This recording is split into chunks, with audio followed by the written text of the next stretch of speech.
Hello, everyone, and welcome to another episode of Who Are They? Spin from the Reel. And for the first time, we're on Periscope / Twitter. So if you're watching us on Twitter, Periscope, Whoa! well, thank you. That's awesome. I didn't know that. We're on Periscope? I'm gonna Yeah, have to we're on retweet that. Periscope. Give me 1 second. It- That's it- so cool. if you go to my Twitter, it's not connected to the main Twitter just yet. The idea is it'll switch to that once we're able to grow that more.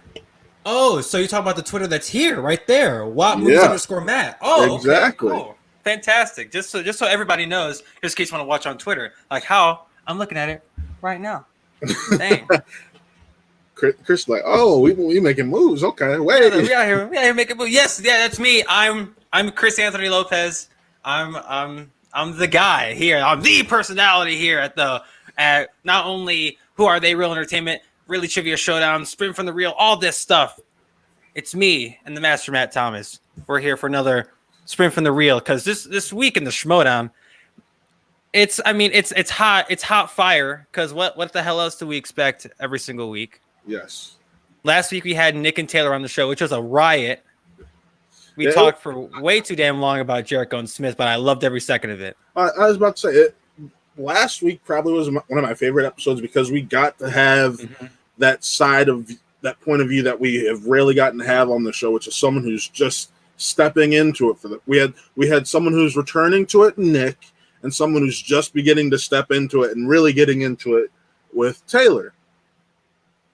Exactly. Like it's something that we haven't necessarily gotten to do before. Yeah, Nick had been on the show briefly, not for too long. That was the longest Nick had ever been on Spin from the Reel by far. But the fact that we got to bring him on to talk about the Kevin Smith Chris Jericho match, a match that he was really looking forward to, and then Taylor Cleek, who he was just putting his feet in the water, his toes in the water, seeing what the Schmodown could do for him, and he loved it. And now he's out here watching the singles tournament because I mean, if anything, like moral victory, we did something right. We got a new fan for the Schmodown. Yes. And now that the group chat that we all have for Who Are They is flooded with Schmodown stuff now, and that makes my heart flutter. Yes. So now here we are, just us again. I mean, sorry that Nick and Taylor couldn't be here again, but maybe they can be on next time whenever they want. I gave them the open invite, so they know. They just pop in here. They always have the open invite. So this show, I mean, at least before yesterday, I thought, okay, Spin from the Reel. We're going to talk about the tournament matches. I have to write them all down for myself. So if you see me looking at my board, that's what I'm doing because your boy did homework. But I think that yesterday really was a turning point, not only in the Schmodown, but for the rest of the league and the rest of the season going forward. Yes, we learned a lot yesterday. Justin, a little bit on backstage. We learned a ton. And Chris, what exactly is it we learned? We're going to start with that. We learned about the team tournament and who's going to be participating. We don't know exactly when it's going to start. We don't know the bracket for sure. Some people are making guesses on the Facebook page, which thank you to everyone that's doing that, giving me a visual of how crazy this thing's going to be. But we learned who's going to be a part of it.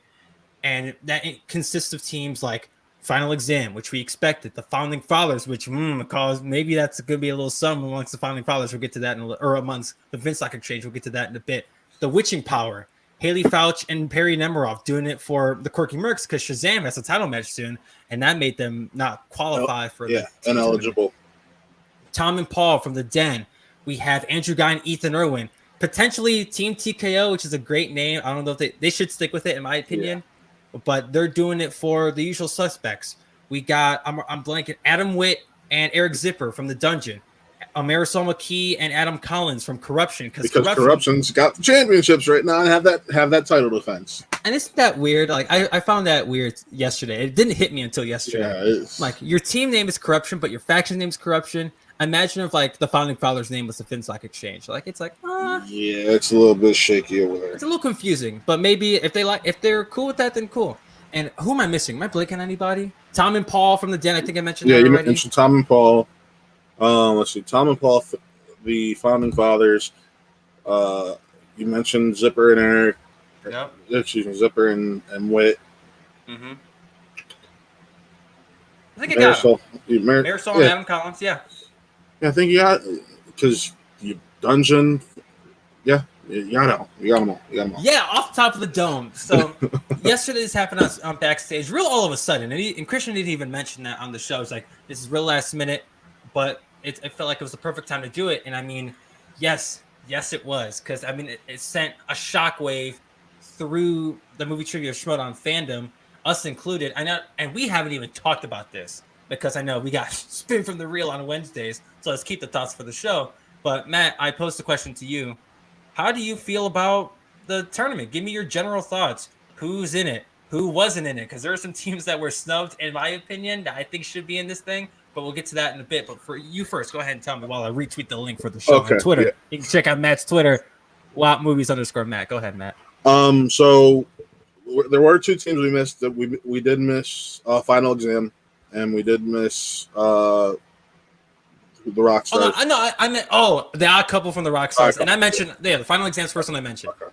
But the Odd Couple, I forgot to mention, and what a team to forget! The Odd Couple from the Rock Stars. That's my and the team of the Burning Droogs, Jada Paramo and Brandon Hanna. And I'm so glad you brought that up because I have a ton of thoughts on that. But please go ahead.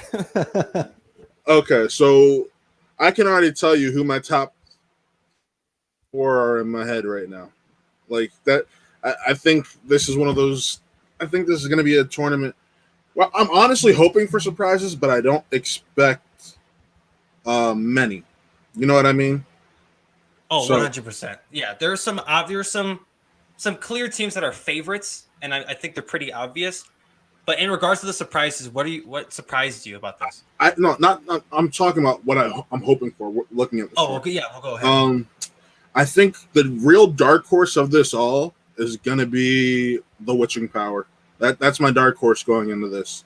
Oh, because looking at what Perry just did against Mike Kalinowski a few weeks ago, and looking at what Haley Fouch has been able to do when she's on a team or by herself, she's able to put up numbers.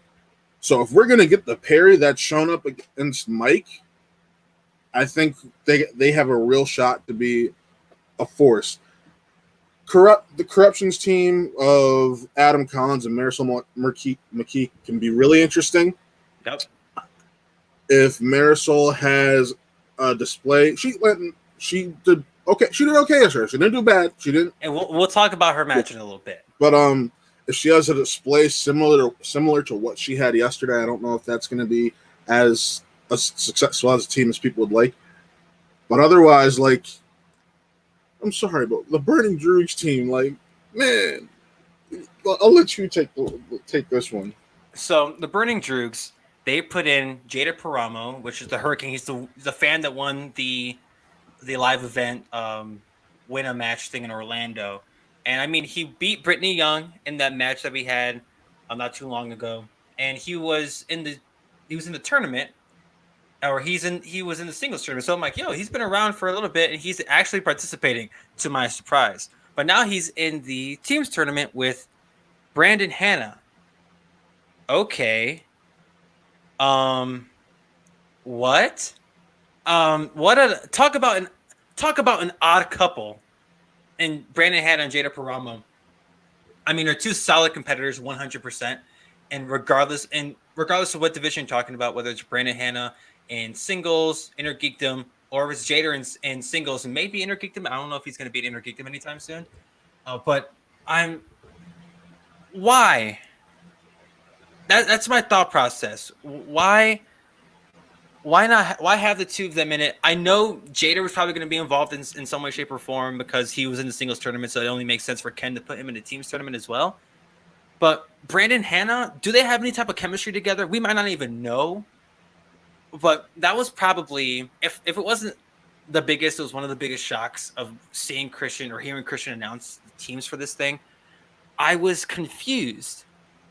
And I just have a bunch of question marks. What's happening in the Burning Droogs as a faction?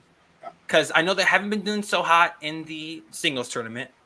And this teams tournament, when I'm stacking up Paramo and Hanna against literally any other team in this tournament, I have a hard time seeing them advancing.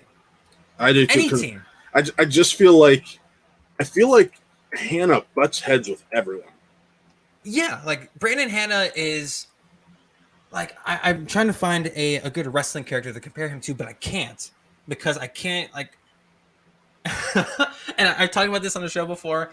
He's halfway like at least character-wise, the worst parts of Dastardly Andrew Guy and Ben Bateman when he was a heel. It's the worst parts of those two characters combined. And Ben Bateman put it perfectly on backstage yesterday.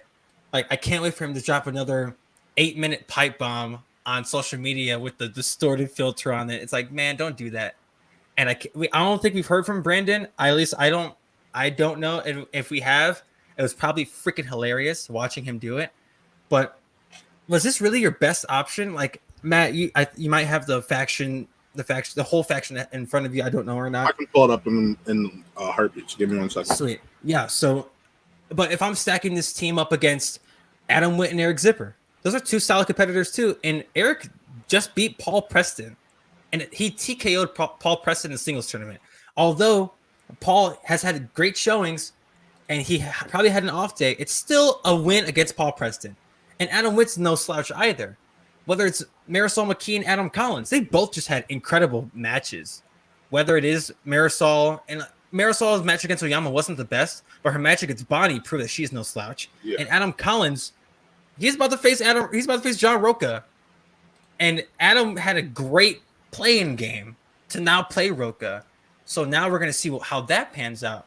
So I'm just, it's hard for me to wrap my head around it. And do you have the faction? Yeah, I do have it pulled up. So just read the names off the faction. Well, we could have had Deep 13 on here, Alonzo Duralde and Whitney Seibold's team. Yeah, but they're not. We could have paired Alonzo Duralde with Scott Mintz, but we didn't. Yeah, I think after her last showing, a lot of people would love to see Bonnie Somerville paired up with someone like a Jader, or maybe even a JT, since we are digital. But we didn't. And that's my thing. And that's my other surprise out of this big tournament, or one of, if not the surprise, one of my biggest surprises of this whole announcement is, where the hell's Deep 13? They lost by one question to Final Exam. They beat Tom and Paul, another team that's in this tournament, earlier in the season. So where the hell are they? It was probably a scheduling thing. Maybe Duralde and Whitney didn't want to be a part of it. We will never know. But what the hell? They're one of the strongest teams in the whole division, in the whole team's division. Two guys that know exactly what they're doing in movie trivia, and they struggle at the actual the strategic part of the game. That's and it seems like downfall. They're both getting better. They're both getting better. And they are both getting better. But that's what lost them the match against Final Exam. But they beat Tom and Paul earlier in the season. So why the hell aren't they in this tournament? And again, we'll never know. But the Burning Juice is one big question mark. And what is happening? But my other biggest shock, at least in this thing, was the play, or the decision by Kate to put Tom and Paul into the tournament. Now, I'm not saying they're a bad team. Tom and Paul are a great team. But do you ride on Goddard and Silvestrini more so than Tom and Paul? Now, Tom's had a great match against Tim Franco in the singles tournament that made him advance. And Paul, like I said, got TKO'd by Eric Zipper. Ben, we haven't seen Ben since Inner Geekdom. Oh, I'm sorry, since the Pride match not too long ago. Yeah. And Silvestrini, depending on who you ask, she was beaten by Liz Shannon Miller, even though if you ask Matt, she got pulverized by Liz Shannon Miller. So I know it's a hard decision, and Ben even said, like, yeah, he would have loved to be in the team's tournament. But if I'm Kate, not only is that a difficult decision, but on a different day, like today, I'm picking the Pride over Tom and Paul. I'm not whatsoever. You're not even going to think about it? Is it that clear to you? Yes, because something we were sold on going into this season was the teaming up with Tom and Paul. Yeah, it was a big deal. Yeah. They did not advance as far as we would have all liked to hope, and Kate puts that on herself. Mm-hmm. So this was her chance to give them a second chance and to give the fans a second chance of getting this team up that we've been so promised and we're hyping up so much. So with that in mind, and I do honestly think if given the chance, they're the better team. there's less gaps in knowledge. Although Preston, and that's it. He may make me regret saying that because of how he performed in his singles match. But I honestly think between the two of them, there's less gaps in knowledge. Because Paul is a machine. Even in his singles match, he killed it. Oh man. If we were to look at the success of both teams so far this year, the Pride, even though they lost to the final exam, yep, they won 2 matches. They still won more than Tom and Paul did. Yeah. Tom and Paul lost to D13, as I already mentioned. Granted, it's a hard-ass team to play, and both the Den has had a hard time with teams this year facing some difficult teams. But like I said, it's a coin flip. Like yesterday, I was like, "Oh yeah, Tom and Paul, I get it," like that makes sense, especially after Tom's performance in singles, and plus we already knew him established with the Looney Bin as a kick-ass team player. So that makes sense. But today I woke up like, why the hell isn't Ben Goddard and Rachel Silvestrini in the team tournament? Because Ben, to a lot of people, Ben's rookie of the year, and he's the Shawn Michaels to Silvestrini's Marty Jannetty. But I did not envy Kate for picking that. Like how I don't envy Bobby Gucci for picking the Founding Fathers. Here's my thing. It was a hard choice regardless. In both situations, I would have said this. You had your chance this season. Because with the Pride, they won a few matches. Boom. Hey, all right. It is what it is. You won a few, you lost one, we're out. Sorry, you had your chance. You look at let's go over to the exchange. That was the only match, or maybe it was the second match that the Founding Fathers played all year. They didn't really have a shot. But you're coming in with Riley and Bateman, and if I remember correctly, they played once before this match earlier in the year. They played Shazam. Yeah, they played and we saw what happened with the Shazam match. Yeah. But my point is, to me, that proved them they couldn't handle that. Like, Riley's got a little bit of ring rust on him, and I love Riley, so this is what's a little bit hard for me to. And we'll definitely get to Riley's ring rust when we talk about his match with Video Drew. But Riley's got some ring rust he's got to knock off still. So with that in mind, it just makes more sense to me to ride with these two guys who were literally a single question away. Just points away, realistically, from retaining the team titles. So I would, and they're hungry. Corruption's talk shit right afterwards and made a mistake, and now they're studying harder than ever. This ends at spectacular. Like this, that was a huge mistake. At Corruption, because as much of a stan I am of Corruption, and like the tag team and the faction. They have a hard-ass match against Shazam coming up. Ooh, boy. Talk about teams on fire, like on literal fire. William the Beast Bibiani and the kid Brendan Meyer, they're going to come in swinging. Like, they're going to... And Coy... Just put a little spotlight on Coy Jandreau for a second. This man. Talk about... great performances as managers, and we've mentioned on the show multiple times who we think the leading contenders for manager of the year are. Multiple times, we'll forever acknowledge it. Yeah, Winston, Shannon, and then Bobby Gucci, just because he's Bobby Gucci. He's in every manager of the year contention every single year because he's the GOAT of managing. But Coy Jandreau has done an incredible job this year. Like, to me, he didn't start off the best, but my God, he really came to his own, especially during this online portion of the MTS this season. So Coy's done a great job, and that just rubbed off on Shazam. And Bibbs even said during his match against James White, like, Coy, you're the best. Like, you rock, dude. And that's the same thought I had in mind, whether it's during the Shazam match or in the Bibbs' match, like this, or during the kids' match especially. Yeah. Like, Corey's a great manager, and that just rubs off on Shazam. And I'm worried if I'm corruption. Y'all talk about bringing the heat again. Corruption has to bring the heat again, especially after pissing off the founding fathers. Yes, and here's my thing. I honestly think if he didn't make the mistake of putting the kid and Bibbs in that title match, that Bibbs gifted, or number one contender match, that Bibbs gifted the kid in New York, their season looks a little bit different because one of them is still playing once the season started and we were still in studio. One of them would still be playing, and he'd have more points. So I mean, and that was probably just a lack of experience type of thing at the beginning of the season. Start off hot, and like you believe in both your competitors, which rightfully so. You have two of the best singles players in the whole freaking league, in Bibbs and in Brendan Meyer.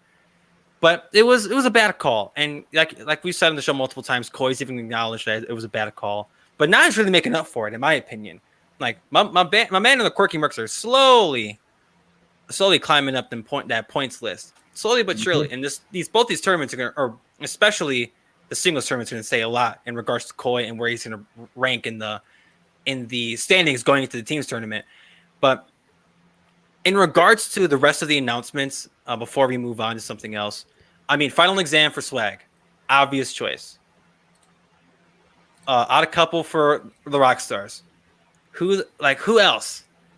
Who the hell else do you have going into that if you're Roxy Stryer?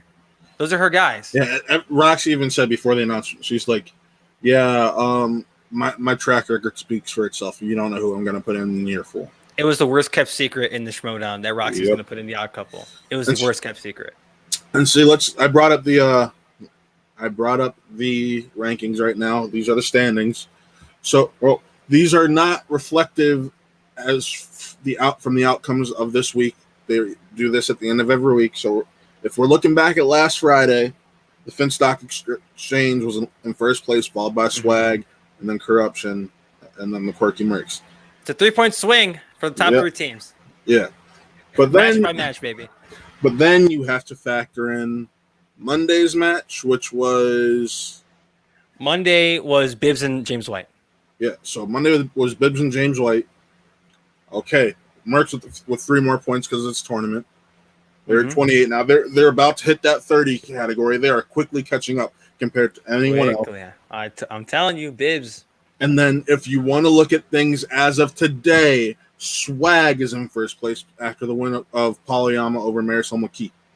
And we always never spoil the Wednesday match, so you won't hear our thoughts on Ethan Irwin and Vinny Mancuso today. You'll hear about that next week. Yeah. Because the match literally just happened 20 minutes ago, so we're not going to talk about that match yet.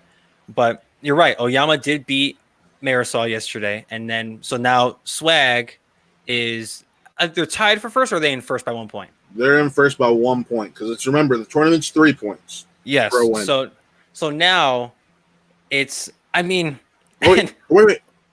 Did Paul get a TKO? I can't remember. All I remember is that he went perfect. I know he went perfect. I'm gonna have to look it up because if Paul got a TKO, that would be 4 points because it is a TKO. Actually, I want to say he did because I don't think Marisol got her 5-pointer. Yeah, I'm checking right now. Now that I think about it, but the teams tournament, how it's panned out so far, there's been there are some obvious choices. Like I said, final exam for the Swag. Paulo Yama and Lon Harris are studs, and of course they're going to be in the tournament. The odd couple, Mark Andreyko and Jeff Snyder. You haven't seen too much of them this season, if at all, and I miss them dearly. So glad they're in the singles tournament still, and now they're in the teams tournament come next month whenever that starts. Okay. Great. Got the update for you. Oyama did have to answer his 2-pointer, and that was it. So it was not a knockout. So it's 1 point lead for Swag, which is cool. I feel like right now, if we're going to compare to this something, it's like the Office Mexican standoff when they all had the finger guns pointing at each other. Yeah, it's those 3 teams, but hey, like we said, the Quirky Mercs they could get pretty damn close by the end of this tournament. So, and geez, in a perfect world, they might even be within contention within those 3 points by the end of the year. Yes. Yeah, especially going into spectacular, and if Shazam's the champs, like that's just going to get crazy. Right. And since we are talking about their possible, let's look at this. The kids playing Mark Andreyko. That's going to be a hell of a match. You got freaking Bibbs going up against the Barbarian, that's going to be a hell of a match. That's going to be killer. Like, if winning the Barbarian and Bibbs match is way more important for them compared to the Kid and Mark Andreyko, because by beating the Barbarian, they have the ability to hold off the Finstock Exchange gaining more ground. 1,000%. So, like, that's like playing some in normal sports terms. Baseball, for example, that's like winning a division game. Yeah. It's if I am literally any other division that's not the Finstock Exchange, because they've had a chokehold on the titles, at least for singles and tag, all year. They have to chokehold on them. So if low key, if I'm Corruption, if I'm Swag, it's like, hey y'all, I know we don't like each other right now because we're in this tournament, but let's help Porkymix.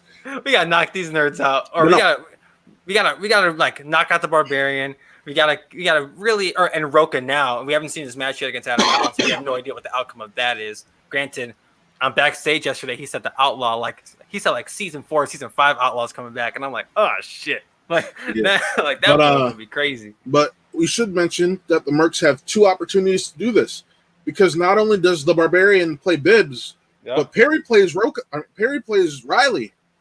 And if we get Perry playing like she did against Kalinowski, it's not that hard to believe that it could happen twice. Yeah, it's geez. And especially with how, and I don't want to just make this a mess of our thoughts on all the matches from the past week, because these past week's matches have said a lot. Yeah. Like every other match of every other week, because this tournament's nuts, Christian. How dare you? We'll get into details, but right now I do like talking about the state of where this tournament's going and what it could mean, because like it's crazy. Like it's after the night, the usual suspects can be completely out. Yes, yeah. Like they have one person left. It's Ethan Irwin, and I mean, what of if you're gonna have one dude in your tournament, Ethan Irwin's probably one of my top 3 picks. Like if your name's not Murrell or Roka, it's definitely Ethan Irwin by far. Yeah, and I think all the dungeon has left a zipper. If who Ethan plays, or who Ethan can play next round. Yeah, if Mancuso wins tonight or loses tonight, that's all we got.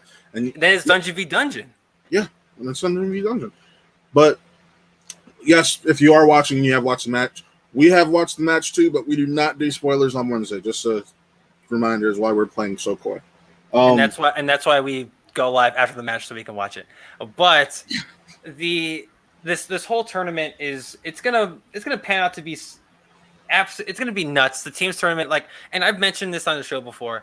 Like, yeah, the singles tournament has been a blast, but the teams tournament to me it's way more exciting. I love watching the teams tournaments in the past few years, because I mean it's 4 people at a desk, or in this place a Zoom call or a StreamYard lobby like how we're in right now. So and these teams matches the past few months, the past month really, have been great. Stupid. They've been so freaking crazy. Stupid as in dope, for those who for those who don't know, like to decipher my language. Like I'm over here watching Finding Fathers versus Corruption at the airport, losing my mind, getting off the plane like oh, like screaming, freaking, because these matches have been nuts, and the fact that we're not even through round 1 yet. Let's keep that in mind. We're not done with round 1. Round 2, Christian's already said we're still going to get the 4 matches a week because we're spoiled. And then round 3 is when we're getting the normal. Round 3, we're going back to 2. But round 1's not even done yet. We still have to see some matches. I think we have one left, right?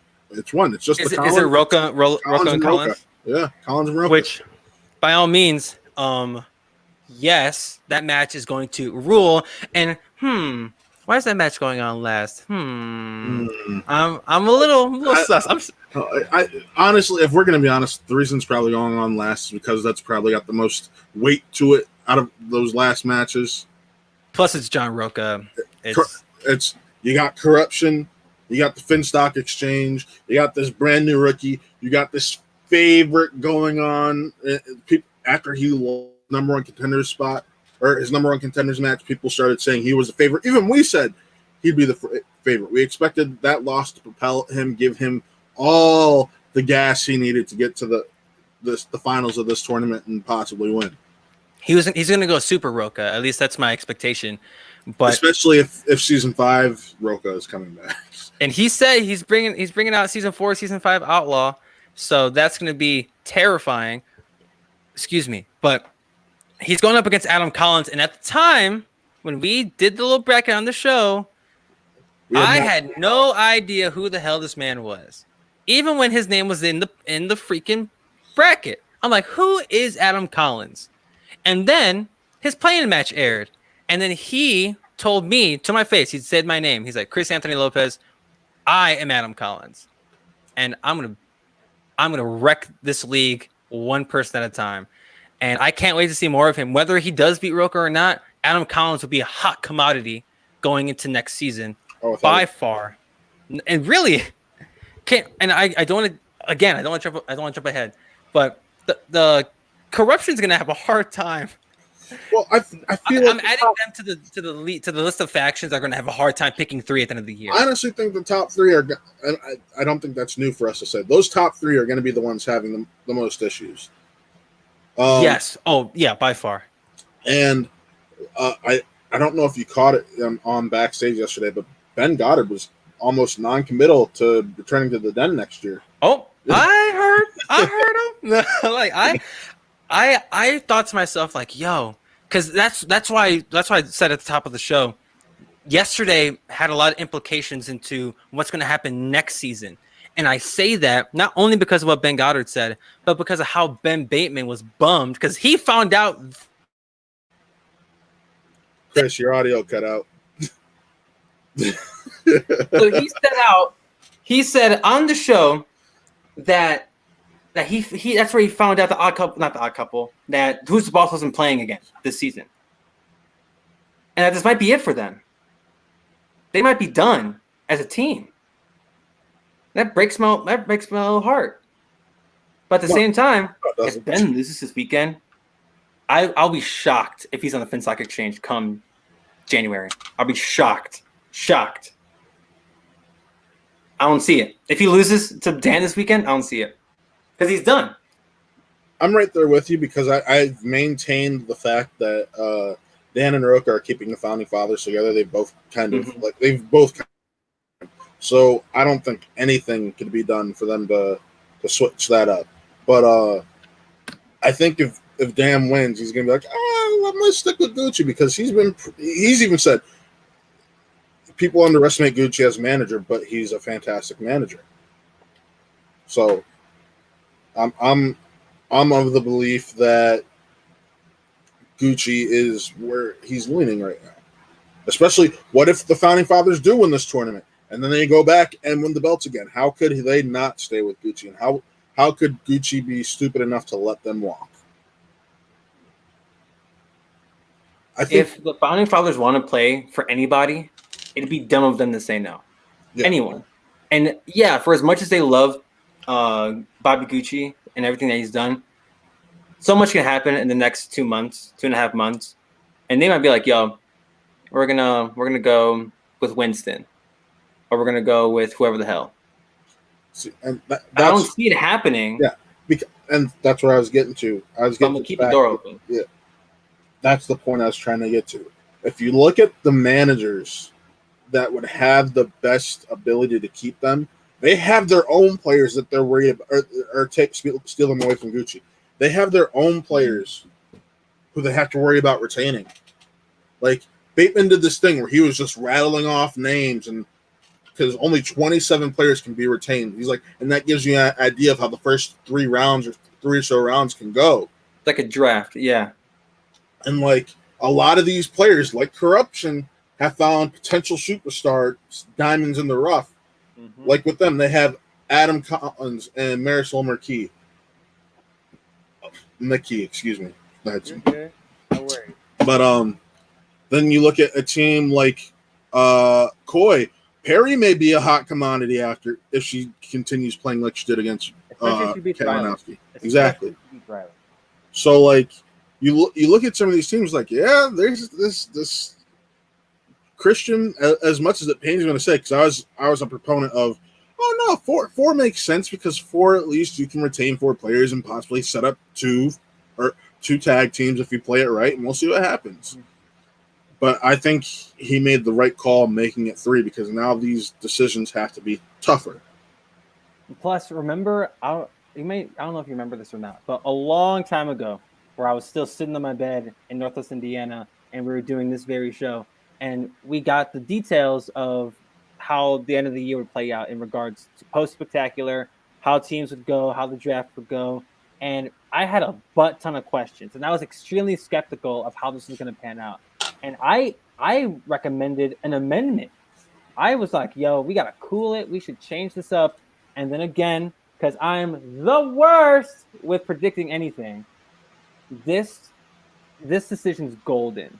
Because now, because obviously Christian knows these competitors, and we're seeing a lot of them for the first time months later.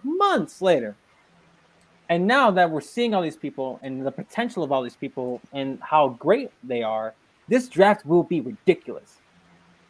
And those people, those 27 hypothetical players you mentioned, they might not even want to commit. They're just be like, oh yeah, I'm just gonna go into the draft.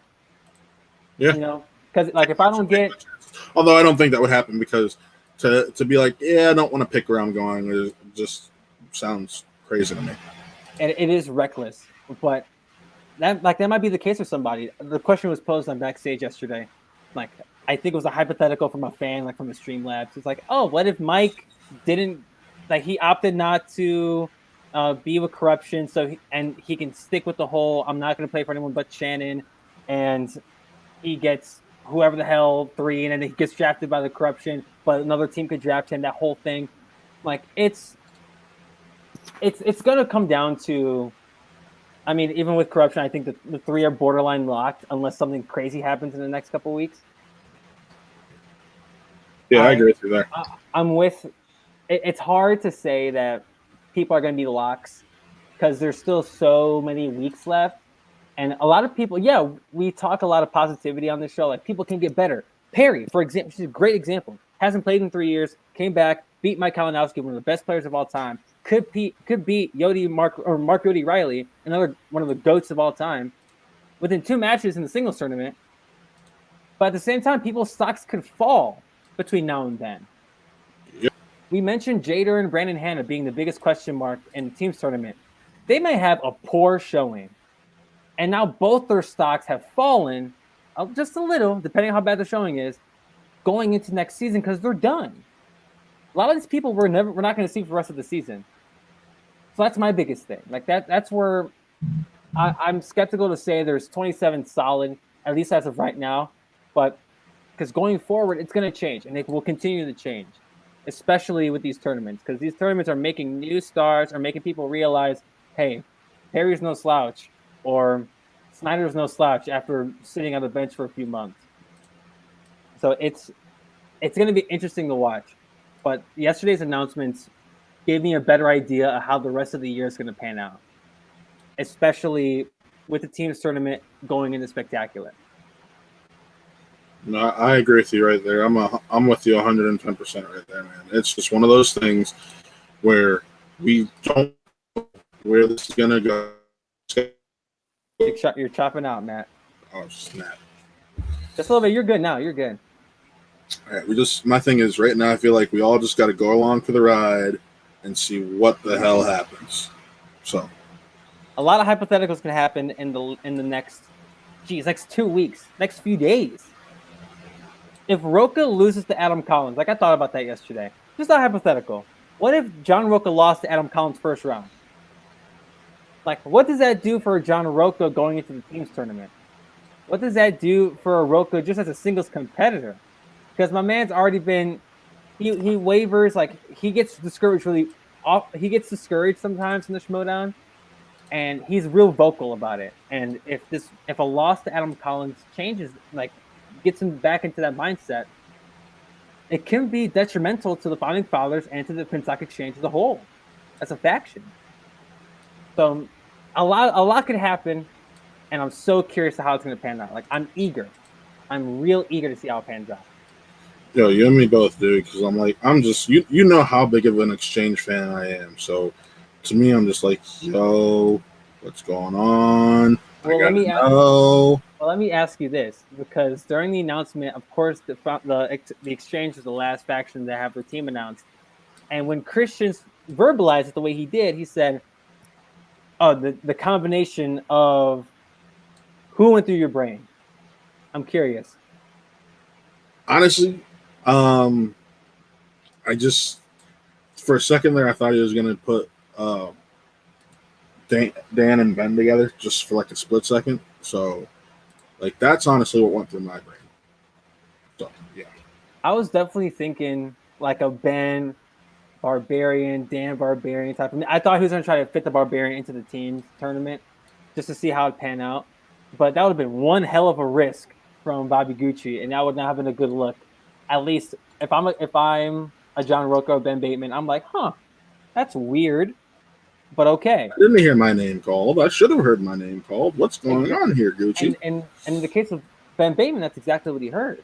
He didn't hear his name called, and his season can be over come this Friday, depending on the outcome of the pay-per-view match. So, like, lots of riding on Ben Bateman, at least for this season, on Friday. But we'll get to Friday in a little bit. We'll end with Friday, because I know we have some thoughts on the undercard for Friday, and then what could possibly be like, or another. We can have another match of the year contender this Friday with Ben Bateman and Dan Murrell 2 happening 7 months after the original. So, do we want to start with last Wednesday's match we didn't get to cover because of spoilers? Go ahead. So last Wednesday's match, just from looking at my little note card or my little noteboard, it was the Barbarian and Whitney Seibold. Now, I've been a huge fan of Whitney for a while now. I love Whitney Seibold so much. I was a huge fan of Critically Acclaimed when they were a team. And the Barbarian is someone I've acknowledged how good he is and how kick-ass he is as a competitor. But I'm like, nah, like, I'm not a big fan of the character, you know? Like, of course, not everyone's going to love everybody.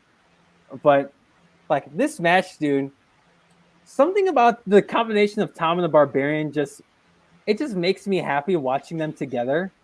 And it further to me solidifies the fact that the Barbarian will be one of those three held from the Finstock Exchange come December, January.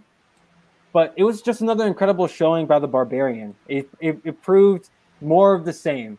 This man is a threat, especially facing that match, or facing now Bibiani.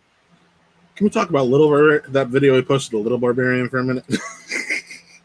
Are you talking about the Facebook one? Yeah, the one of his videos.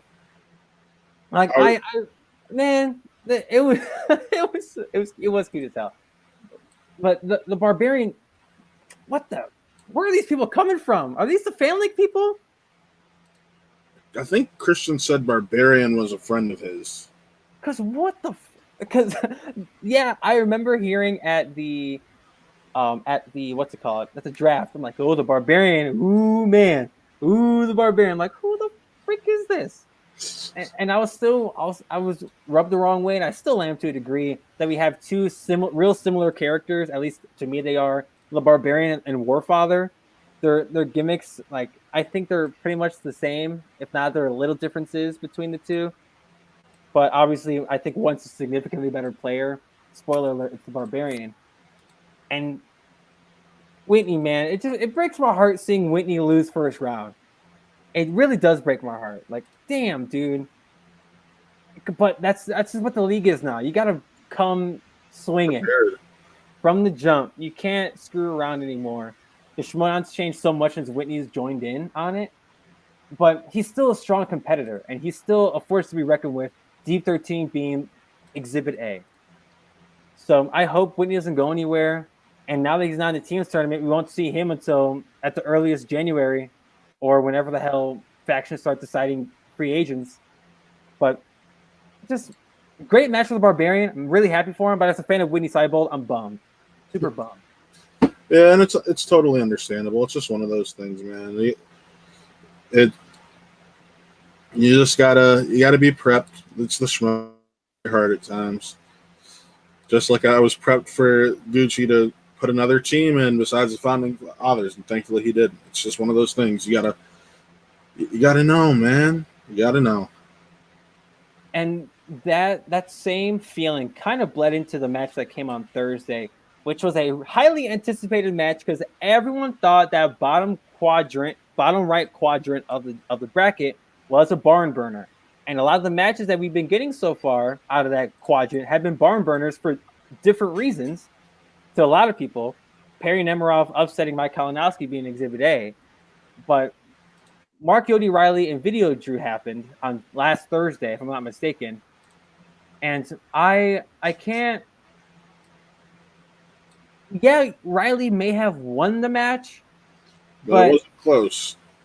I mean, it wasn't like it wasn't. It wasn't like, pretty. Yeah. It wasn't a pretty win.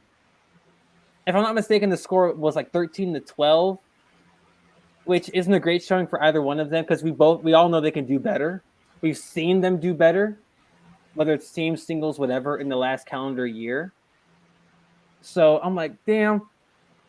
I'm in the camp. That's Riley is gonna have a hard time facing Perry Nemiroff, especially if we get the same Perry that beat Mike. And now she has that confidence. She has that confidence boost of, oh, I just beat Kalinowski on my first match back. Like I'm the bomb. Going into this match against Riley, unless Riley goes to the Ben Bateman School of Schmodown studying, he's gonna have a hard time. For all we know, he might. If he's already a student, but he still puts on that performance that we know he can't do better, I'm tripping. I'm worried for Mark Riley, not only for his stance of the exchange, but how he's going to fare in this tournament. Because it's just going to get harder from here. Whether it's in that bottom quadrant or if you face whoever's coming out on top of the quadrant of that right side, it's going to get more difficult. More difficult than Video Drew, I'll tell you that. Yeah, you're right. But I mean, if we're taking away anything from the Video Drew is overrated. But I mean, I want to go. She's overrated. I think with her, because Taylor's like, I love this character. And Video Drew's freaking awesome. But for me, I think the issue with Video Drew is sometimes I feel the character work comes before the play. So we saw another Andrew Guy situation. Yeah, a little bit. And I mean, yeah, because she goes in with the I mean, I love the hustle. I respect the hustle. I wish I was that creative to have a character like that to like put it on, like, and continue to do it for an extended period of time. I haven't watched her other things at like her YouTube or anything, so I don't know if she does the same gimmick for that. But in regards to the Schmodown, I would love to see more Video Drew. It sucks that her season's over, but I'm more worrisome about Mark Riley. At least that was my takeaway from that match, if I have to say so myself.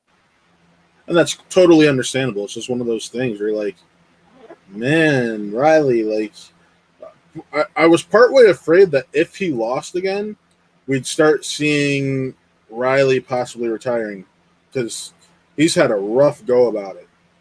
Like, he really has. So to me, I thought that could be a real opportunity for him to be like, you know what, it's time. Like, and I would hate that because of how much I love Riley. Like, it would kill me. But then again, I'm a Finstock Exchange stan. So if Riley were to retire, I feel like that'd be the one retirement that's stuck. Like, we genuinely would not see him again, at least in the competitor position. But man, it would. I feel like we're one like bad showing away, because this was not a bad showing. It was just like oh wow. But we're one bad showing away from what you just said. I feel like that's, or at least the thought process and the motors that start to run a little bit. Like, oh hey, like maybe it is time for me to hang it up, especially. And no disrespect to Mark Riley, yes, Video Drew's fantastic. I'm so glad you met. Like, I mean, Video Drew's freaking awesome. But Mark Riley, It's dude. And because let's be real, Gucci ain't picking him. I think Gucci views Mark as one of those players.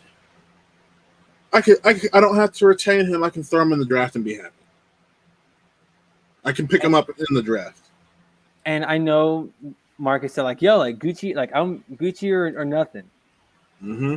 And maybe that's what leads to retirement. Like if he doesn't get the top 3, he chooses to walk away instead of going to the draft or picking somebody else.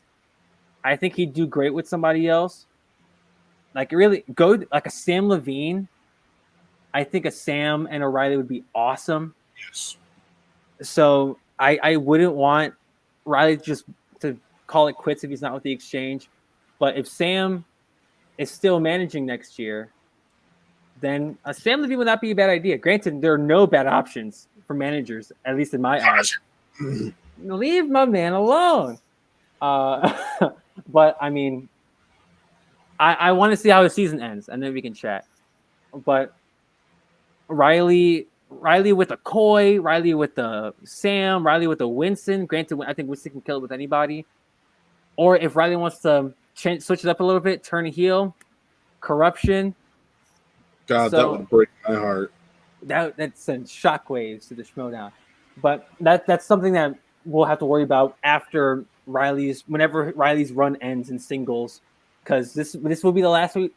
Bit my tongue. This will be the last we see of Riley going forward. Maybe that was a bad omen. Maybe I deserved that, talking all this, bringing out the Riley heel turn. But it's going to be interesting to watch, not only as a fan of his, but just as a fan of like watching some crazy stuff happen.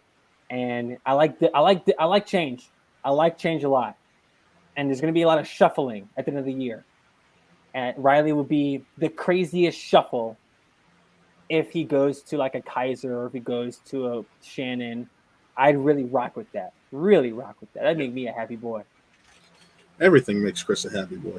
It's hard to not make me happy. It's really hard. I don't want to be upset. I don't like being angry. And another reason why I was a happy boy was watching Bibiani on Monday come back to singles and wreck shop and do exactly what I thought he would do.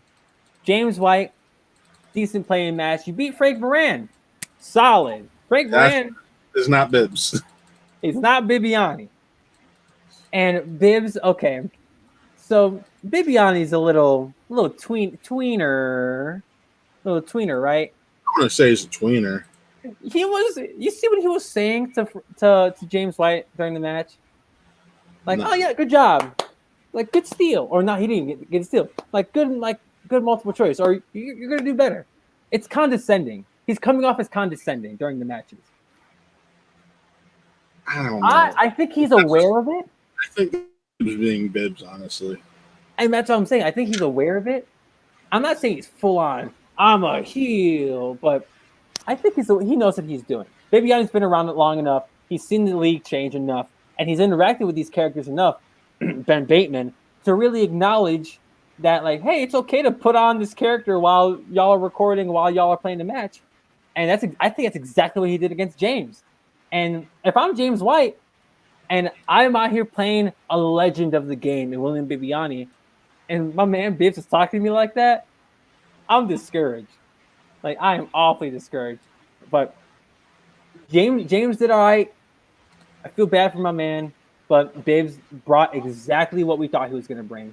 He was going to, bring the heat, and that was a TKO. He TKO'd James White, which what the hell else do we expect? But now he's facing the Barbarian, like we already mentioned. So, not to talk smack about James White will do great things in the Schmodown. Talk about another hot commodity. He will be a hot commodity going into the end of the year. He just had a hard opponent. He was like Chance Ellison. Chance Ellison's singles losses are like Ethan, I want to say Clark, and Bibbs. That's not easy. Like, that's not easy in the slightest. So, no, it's not. So facing Bibbs first round is a toughie. James White will come back. He will bounce back and have a great season next season whenever, for whatever faction he's in. I think he will get picked up. I don't think he'll go into the draft, but if he is into the draft, first round pick, no doubt about it. I don't know if he'd be first round. I think he's a second rounder. That's without a doubt second rounder. So that's he's not dropping the 3. He's not dropping the 3. I think he's a very solid second round pick. I think he can be a late firster to me, early second, because he was good. He was good, yeah. Cut it out. He's great.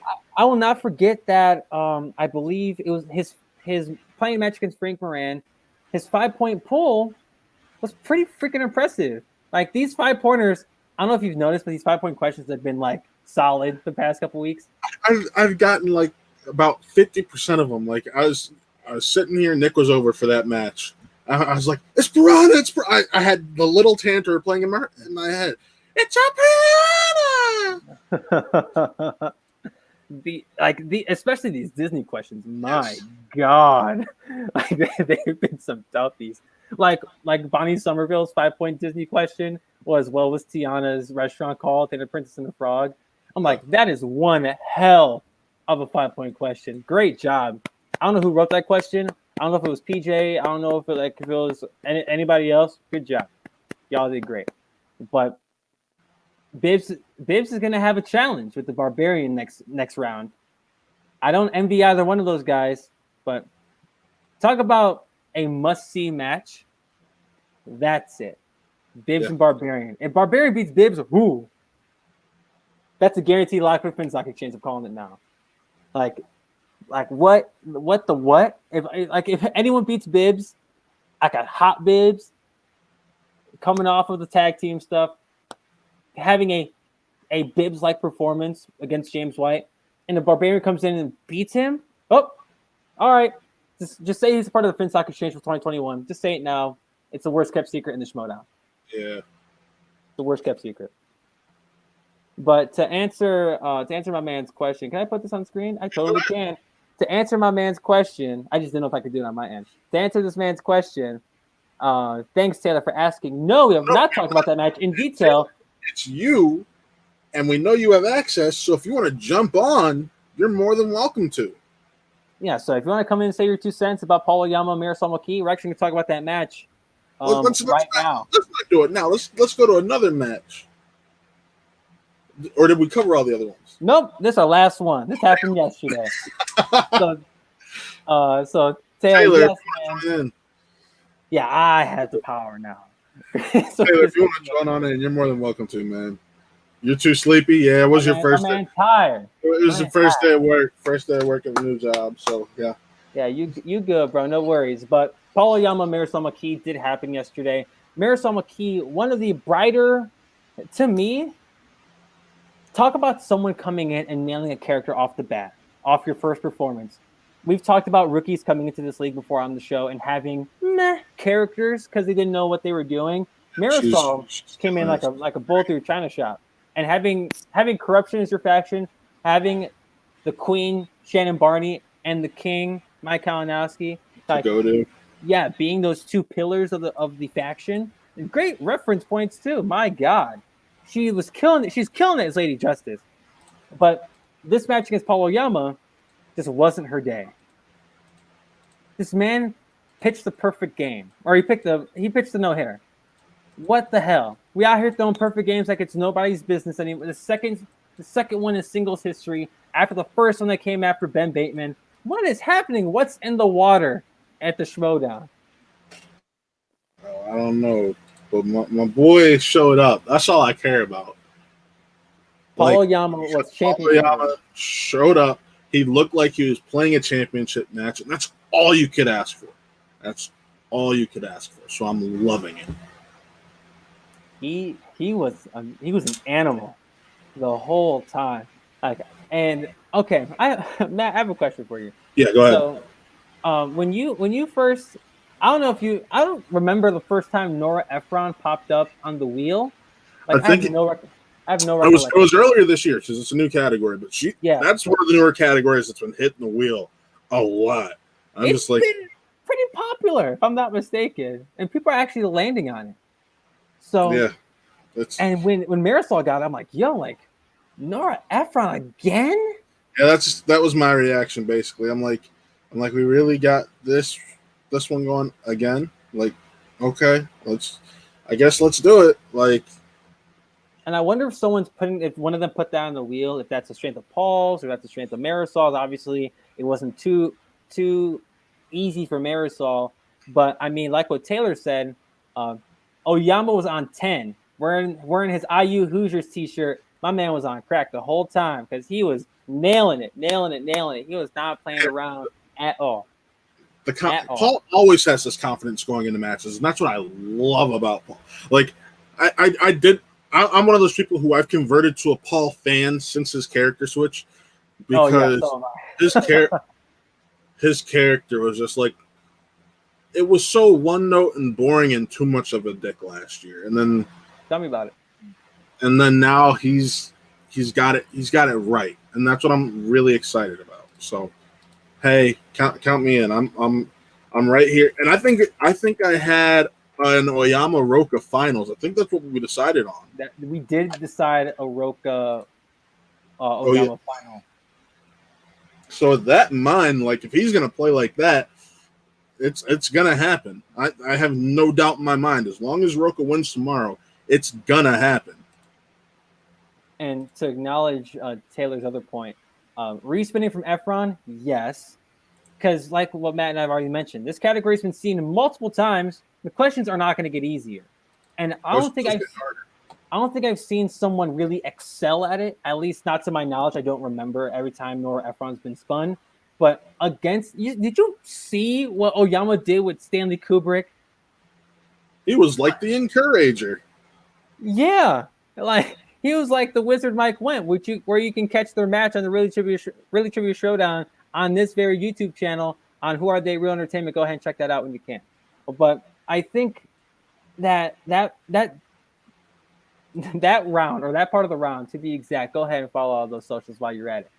But that round, especially Paul's, you could hear it in Christian's reaction. And I know if you're Christian Harloff, you shouldn't be showing any bias. But like when something like that happens, you can't help but be like, holy shit. I was over here watching the match. I'm like, my God, what is this man? Like, Paul Leon was our age, dude. He's your age. You got to remember, I'm about to be 26 next month. I got a few years on you. Yeah, Matt's an old man. So not as old as Taylor O'Connor, though. Oh yeah, y'all some old freaking man. Where did I find all you seniors at? But I think Paul's, like, if you'd have gave me those Kubrick questions, I would have started crying on camera. Like, it would have been this whole thing. And the fact that Paul is not only knowledgeable in film to that extent, but a lot of people in the league get flack because they're showing their age with these categories. A lot of the younger competitors are going to gravitate towards animated, gravitate towards Disney. A lot of the more gimmicky things in the Schmodown. Paul Oyama went right for it, and he's like, "I want Kubrick." Like, he wants what now? It's like, I want. Okay. Yep, I want Stanley Kubrick flexing on everybody, flexing on them, and we went 8 for 8. What, bruh?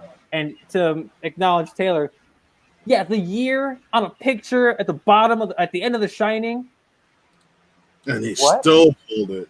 Like, what?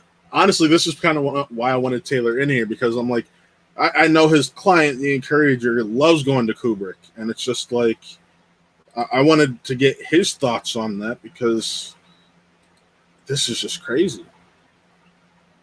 The stuff Paul Oyama has been doing, not only with teams but in singles, has been extremely impressive. I love the character change.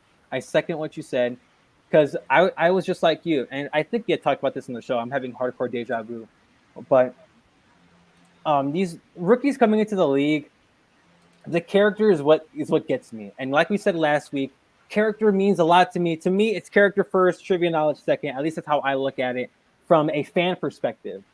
Like, as a competitor, I get it. Of course, you want to answer these questions correctly. But as a fan, I gravitate towards the characters. And Paul Oyama, to me, it was like a bad taste in my mouth. And even when he won the belt, I'm like, yo, it's hard for me. I'm impressed. You beat Dan Murrell, my lord. And he defended against Jeff Snyder, who's also no slouch. Jeff Snyder, who gave up during that match and tries to claim he didn't. So I'm just what, man? And now that you come to a decision on a character, and you're excelling at it under a great manager like Winston and a great team with Lon Harris to be final exam. Paul Oyama's having one hell of a year, and man, he could be a dual champ by the end of the year. He can. He could be tagging singles, and it's totally feasible. 100%, it can happen. I would not be against it at all. It's just I wouldn't be surprised. It's one of those things, man. I'll be shook, not surprised. Just gotta hope for the best. Like, and I wish we got to get Winston back on here because I do want to talk to him about these guys because, like, dude, it's just what. It's getting crazier now. Watching these competitors as I wipe off my own whiteboard. These matches are getting crazy and are getting way more competitive. And watching performances like Paul Oyama puts everything into perspective. Like watching Ben do that perfect game against Andrew Guy in the pay-per-view a couple weeks ago, it's like, whoa, okay, that's nuts. And then 2 weeks later, another guy does it, and we will probably see another one by the time the singles tournament ends. Probably by the time the season ends, we'll probably see two more. That's how crazy the league's getting. And that's as my flag. Everything's falling apart over here on my end, but I think that Paul Oyama's a stud, and if you don't have him favored on his whole side of the bracket, I think you should reconsider it after the match against Murrell. 1,000%. I'm not going to disagree with you there, man. He's coming out. He really is. He's coming out again. That's the weird thing to say. He's coming out again because he's already come, and he was a killer before. Yeah. And now that the league has changed so much since he won the belt. Surprise! It's been a year, and it's like, we're gonna do this now. Like the leagues are already changing again, and like, I am speechless of what Paul Oyama's been doing and how he's changed since his little flub against Ben Bateman. So, I mean, we had him going to the final. And depending on how Roca does against Adam Collins, that'll be the first real testament. Even though if we get Roca that played Ethan, that's going to be a killer match nonetheless. Potentially Roca v. Oyama for the singles final can be dumb hard. And it's super entertaining to watch. I should say we can only hope because I think anyone who's a Schmoedown fan should be hoping for those results because this is just beyond exciting. And it's beyond what we could ask for. So, like, I want it. I want it bad. So, and speaking of people that want it bad, Ben Bateman is facing Dan and Murrell at the pay-per-view this Friday, which I mean is already it's already a highly anticipated match. It's the sequel to the match they had in February, where both of them went the distance, killing it. They're killers. Both of them are some of the best players we've ever seen play the Schmoedown, regardless of who's won the belt more so or the other. It's fact. Ben Bateman really solidified himself in the last 2 years, really, that he's a G. And he is going to be a threat going forward, possibly an Inner Geekdom within a year. So we gotta start considering Ben Bateman for that Mount Rushmore, as far as I'm concerned. But before we can talk about that match in its entirety, there's an undercard that you informed me of when it happened. Yeah, we had a mini conversation about this undercard, and I think we kind of nailed it on the head. Like, as much as I do like both these competitors, and I'll admit that I said this. I said I like both these competitors, but it kind of feels like Christian just went to his teams with the lowest standing and said, "All right, so who wants some points? Got any of those points? Who wants some points?" Yeah, like can I get some of those points? It's when you sent it to me, like that was the first time I saw it, and because you're like, "Oh, something about the undercard." I'm like, "What? Like, what's the undercard? Ooh, is it this person? Is it like, oh, like is it a tournament match? Is like what's going on?" Which I fully expected. Yeah. I expected it to be a tournament match, and nope, it's Janine the Machine against the Warfather. Okay. I was listening to them talk about this match on backstage, and Rocco was amped, Murrell was amped, Bateman was amped. I wasn't it. I'm not gonna. I couldn't share the same excitement. I can't. Not that I don't like these competitors. I think they're both great. I love Janine. Janine's done some great. She's one of the most underrated players in the whole Schmoedown.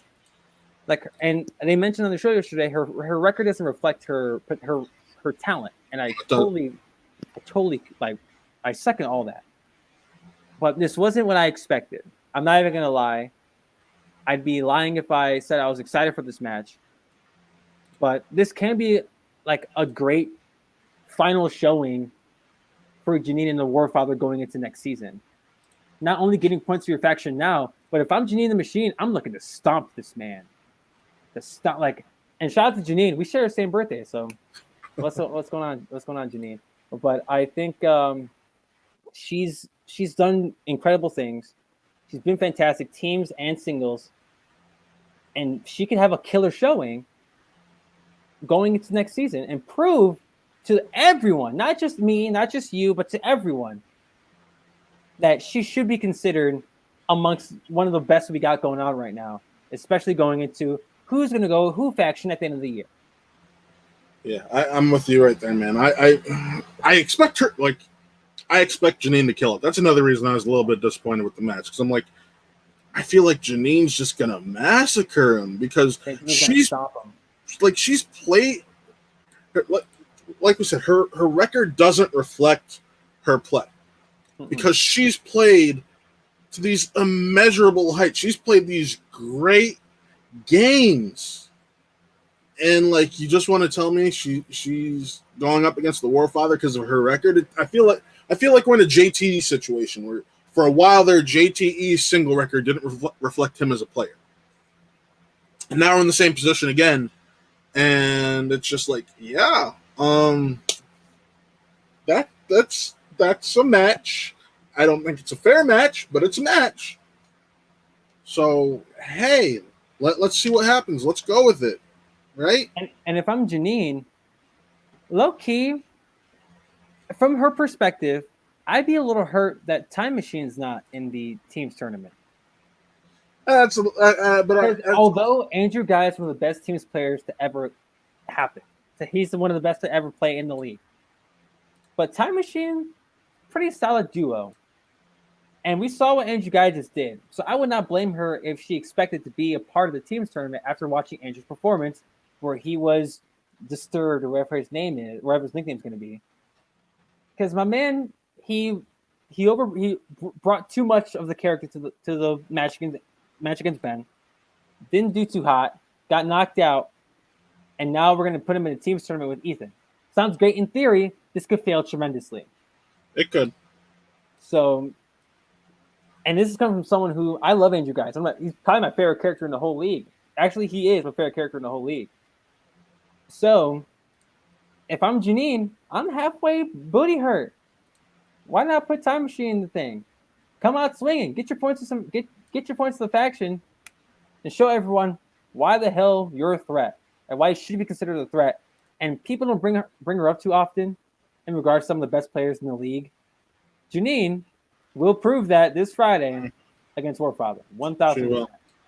And I think this is going to be the beginning of her upswing. I think that's the best way to describe it. This is going to be when people start seeing the real Janine the Machine, and it's not going to be pretty. Like, she's ready to wreck people.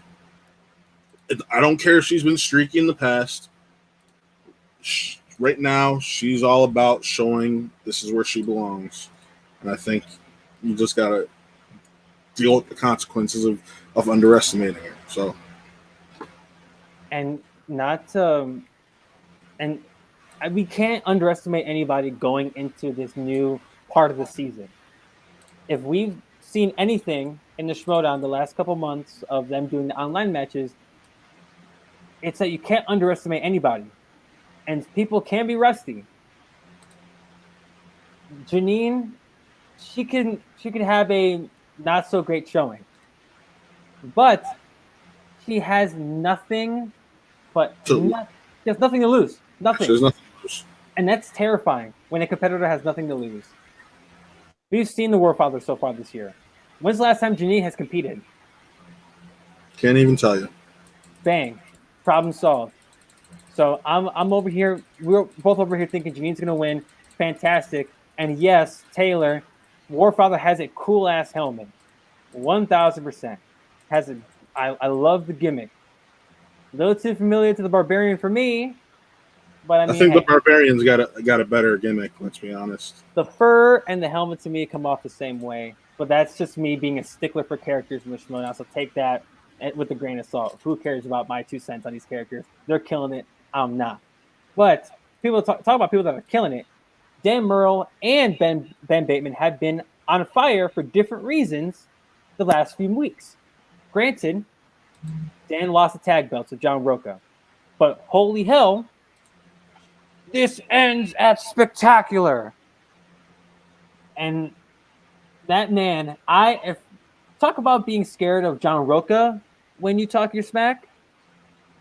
I think Dan Murrell is like the boogeyman when he's pissed off.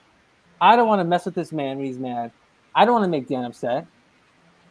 And yeah, going up against Ben Bateman, that's your faction mate, that's your homie, that's your bud, y'all train together, cool. But if I'm Dan, I'm pissed I lost the tag belts. And I'm gonna prove to everybody, like, like Ben's great. But this match is gonna be killer. Killer. Is it safe to say? Actually, I'll wait for the predictions in a second. But Matt, what do you think of this match going on this Friday, the main event? Ooh, I feel just about as torn as I did back in February. Because you remember me messaging you when this was going on. I'm like, dude, yep. Bateman, Murrell, I don't know who to choose. I'm happy either way. I'm sad either way. As I feel like I say that a little too much, but it's because I have players that have got me to where I am. Where those are my favorite players. Those are the players whose play style I try to like mimic in our fan league, and you try to go to the Ben Bateman School of Run-On study. Exactly, because Ben is without a doubt the best. Ben and Dan are the two best studiers in the Schmodown. I think that's fair enough to say. Is tactician the correct word to use in regards to Ben Bateman? Yes. Is that the word I'm looking for? Yeah, tactician. My man knows what the hell he's doing. Or strategist, either of those work.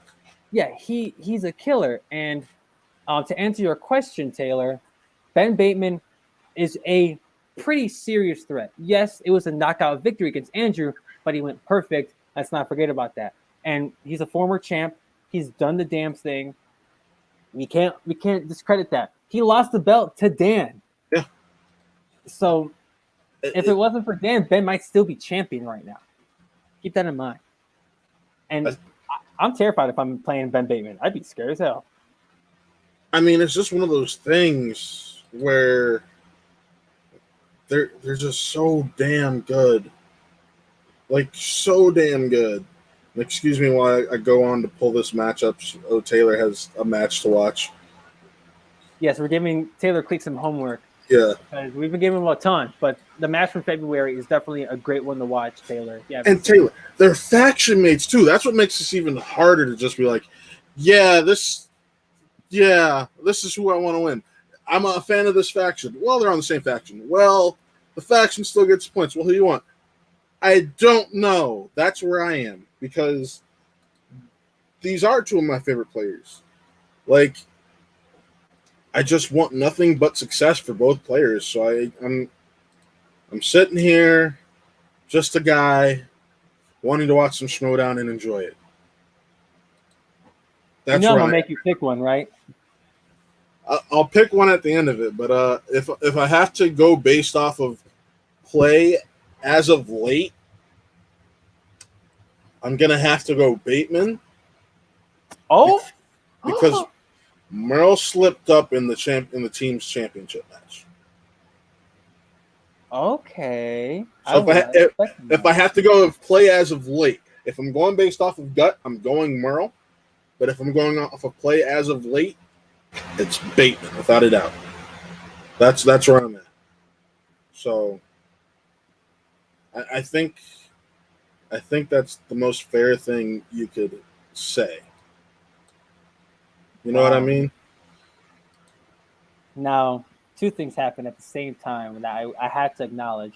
I pulled up the Schmo Menotti comment that Taylor had made at the same time you had mentioned your Ben Bateman pick, which makes me think, like, I don't know if the Schmo Menotti's in your head, bro, but I was not expecting that from you at all. I thought you were going to go with Dan for good reason. But Ben, he's the guy that trained Dan to be who he is now. Dan was at a point, and Ben took that. He's like, "Oh, dude, you could be so much better. You're already the GOAT, but you can be better." Yeah. So attend my class, bang. Now Dan's the champion, beating the guy that freaking trained him, his own faction mate. And that's the problem. That's my biggest problem with the interfaction title matches, because they train together, and all these factions talk about how they have study sessions, how they help each other out. Dan and Ben have been helping each other out all season between title matches. Yeah. So they know each other like the back of each other's hands. And now they have to go against each other what could be one last time within the same faction. I will say this, though.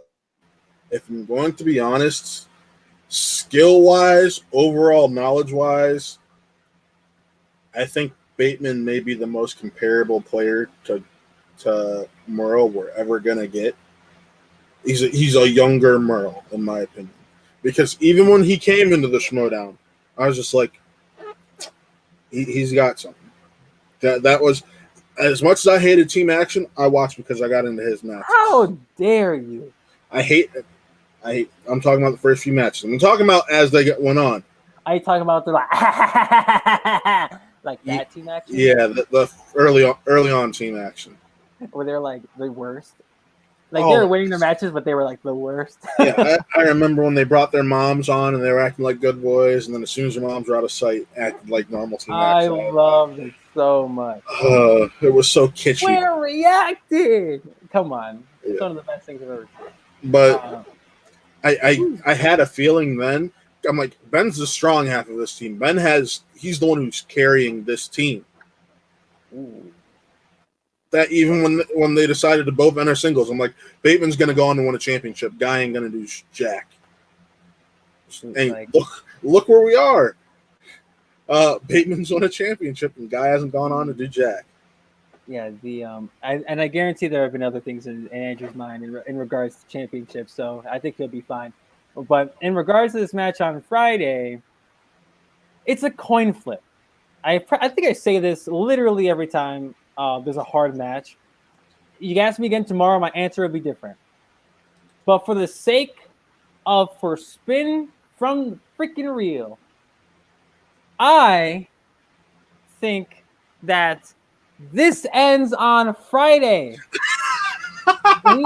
What we're going to do on Friday will be the last time, I'm calling it right now, it's the last time these two will face each other and they're on the same faction. These two will not be on the same faction going into next season. I'm pretty sure it's a fact. We can all say it's a fact because if Ben loses, why the hell would I want? Like, I don't think Bobby's going to pick him, and I'm going to want to go somewhere else because I think the Bobby Gucci experiment failed in regards to Ben Bateman. I'm sorry, but Dan already lost the belt. He lost the tag belt. I think Dan's hungry. He wants to make sure he still has a belt for the end of the year. And you're right. And I think he's going to put all and that's what I'm like. The love. He's going to put all the love towards the team match. But that's why I said I got a gut feeling it's Murrell. But if I'm thinking logic based off of recent play, it's Bateman. I think that Taylor, Chris, this is like Randy Orton winning the title in Houston Steel Evolution. Yes. This, for all of wrestling fans out there, this is exactly what's going on. I think that's what's going to happen. And in this case, Randy Orton will be Ben Bateman. I think Ben's going to recapture the title on Friday. He's going to beat Dan, do the thing he didn't get to do in February. And this will cause dissension within the Finstock Exchange. I really hope Ben Bateman goes back to a heelish character by the next year. I think Ben's gotten some of his best character work as a heel. I loved him with Who's the Boss. Don't get me wrong, but I'm a Team Action stan till I die. I love his work with Team Action, and especially if he's the top dog at the MTS.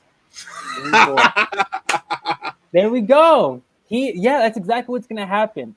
Like Randy Orton, clean cut babyface. He's gonna beat the Triple H from the situation, Dan Murrell, and it's gonna cause dissension to the point where maybe the founding fathers don't want to be with Ben anymore. Yeah, and just for those audio listeners who were wondering where I'm laughing, Taylor said, "Hell yeah, you've got me cheering for Bateman, man."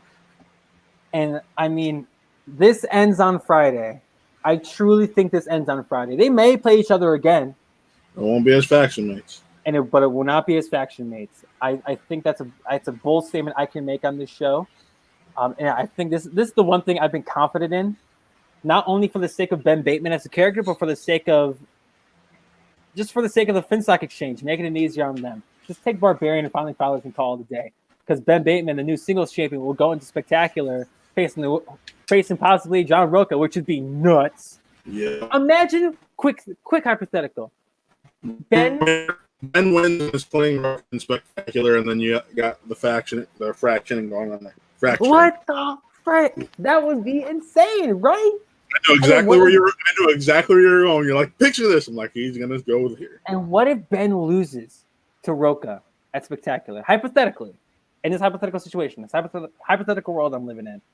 If he loses to Roca, that would be 3 times. Why would you want to go back? Why would you want to go back? I think everyone keeps going like, "Oh, Roca's the one who's going to be leaving." Now I'm like, no, I honestly, you've after today's episode, you sold me. If there's anyone leaving the Finstock Exchange, it's not Roca, it's not Murrell, it is Ben the Boss Bateman. Now, riddle me this, Batman. The Rock Stars, that third spot. Okay, a lot of people are saying it's Alex Damon. It's Alex Damon's. Everyone knows that. Or she could be like, I want to make sure I keep Jericho. It's Jericho. Jericho is another solid 3 pick. But if Ben is the damn singles champ, who's going to say no to the singles champion? Who? I don't know. No one. And whether he goes with a Kaiser, he goes with the Shannon. Bro, did I just put that thought into my own brain? Yep, you did. I just put that thought into my own brain. Look, I could talk about this all day. I could talk about how much I would love a Ben Bateman heel turn and him becoming corrupt, Matt. Him being corrupt, going over to the freaking corruption with Mike and Chance, who could potentially still be the tag champs by the end of the year. Ooh, boy, that makes me a happy kid. Don't be doing my boy like this. Don't be doing my boy like this. That's all I gotta say. I'm just, it's hypotheticals. Hypotheticals. Moral of the story, this Friday, we both have Janine. Shout out to my birthday bud, Janine. And we both have Ben. Yeah. Well, you know what's great about your hypotheticals? What's great about my hypotheticals, Matt? Go ahead and tell me. They're normally wrong. Yes, and take everything. I could be talking out of my butt. Please take this all with a grain of salt. If this was my world, that's exactly what's happening. But it ain't. And you want to know what else is great? You're normally wrong in general, which is why I'm going to win next Friday in our championship match. No, man. What now? I'm not a happy boy anymore. Go there. Whenever your camera fixes, we can talk about this match properly. Now look, I like you said, I normally am a happy boy with these things, but then you bring up me and the Really Trivia Showdown that we'll have our championship match next Friday. You boys are coming hot, come in packing. You're damn right, Taylor. That was a low blow. That was a low blow. You didn't have to do that. So all I'm gonna say, because we're already at an hour and a half. It's been a long day for your boy. All I would tell you, I'll save my words for next week's show. I'll save my words for then. But until then, this personality, this version of the personality, this man that you know as the personality ain't the same guy you played first round of our tournament. I'll tell you that right now. That's all I'm gonna say. I'll save my thoughts for next week because that's just one of mine, man. Sorry, Matt. You will get that from me next week. All right. Fair enough. Well, signing off once again. I'm Matt. That's Chris. Hey, Taylor pops on. Catch me. That's coming in. Matt's audio just went to bed. But look, catch him on the desk. Taylor's gonna be on the desk for it, along with our boy Nick Molbach. They're gonna be trying to corral the two of us, and it's gonna be a mess. But go ahead and follow all the socials, not just Matt and I's, but all the socials that Matt had posted up. Check the descriptions for all the social medias. Go ahead and like the Facebook page. Do all that fun stuff. Matt, I don't know. I can't see you at all. I don't know if it's me. It's probably me. But ooh, boy. Hold on. Can I be heard? Word. Right when the show is about to end too. But like I said, support the movie trivia, the Really Trivia Showdown that we got on our channel, our Split On Fan League. We're having our fun over there. Taylor. Okay, I'm glad I'm not the other one. Yes, my man is in the upside down. Matt, I got you back. I think I got you back. Nope, and I jinxed it. But go ahead and support all the videos that we have on our channel. Real talk every Sunday. Really scared that our boy Taylor does. Go ahead and do that. Watch that show tomorrow on our Facebook page. Am I back? Yes, I can see you. Cool. All right. So before I forget, because we didn't plug this other stuff. Mm-hmm. So of course, don't forget we got our Twilight watch along, November 21st. Depending on how schedules may turn out, there's a chance to have a Schmoedown personality. But don't forget this cool little graphic we got. Look at Chris over there. Look at Chris. Isn't it great? I hate that you use that picture. I hate it so much. Isn't it grand? But yeah, that's November 21st. It's going to go all night. It's found out it's going to have to be 2 separate streams, but guess what? We can do it. All right, and then this might be losing you again, Matt. Uh-oh. Can you hear me? Am I good? Yeah, I can hear you. All right. If you can hear me, that's fine. All right. So not only that, this Sunday we have 2 shows with me being a Cleveland native. We have our normal Real Talk, which we will be talking about the Dune trailer, Rey being in Kenobi, Shazam 2 starting to film, and James Gunn's comments on Bloodsport, which, by the way, there will be more than this. It's just what we have so far this week. Yeah, and Matt, also, your audio's getting bad now. Go ahead and plug the next graphic. I'll plug it. Let me plug it. Where's the plug? I got the plug. I am the plug. So, Plug Master Chris, this is what he's going to do.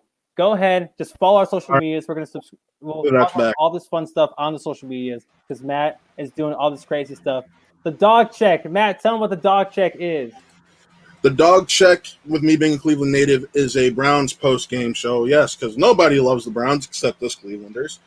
And I'm gonna have fun with that with Sean and Sean. It looks like we'll see if that happens, but it's a post-game show. Gonna have some fun with that. And then finally, since we do have a graphic for it, drum roll, please, Chris. Wrestling Reel. Yeah. Wrestling Reel coming at you soon, hosted by our own Chris Anthony Lopez and Nick Molbach. Chris loves wrestling so much, he's bringing the Schmoedown, he loves the Schmoedown, and he's bringing wrestling and his love of that. He's just going to be having some fun, having some guest spots here and there, just going to have a grand old time with it. So, who are they? Wrestling Reel. Yeah, I'm excited for that one, even though I'm not a wrestling guy. It's gonna be a grand old time. It's not going to be your traditional wrestling show. We will not be reviewing the weekly shows every week, so keep that in mind. We will talk about AEW. We will talk about Raw, SmackDown, NXT. That's all going to be a topic of discussion. But expect a lot of unconventional wrestling talk. We will be talking about wrestling movies. We'll be talking about wrestling albums. We'll be talking about wrestling everything. We might even review food if they have wrestling food in the world. So just keep that in mind. It's going to be all over the place. It's going to rock. Me and my boy Nick Mulbach. Wrestling Reel. Can't wait to do it. It's going to be a riot. Coming soon to a screen near you. Or headphones near you. Or headphones if you listen to the audio version. But preferably watch us. I'd love for you to watch us and interact with the conversation. Please do. Yeah. All right. So signing off, I'm Matt. That's Chris. And remember, folks, spin from the reel, not the peg. Have a good night.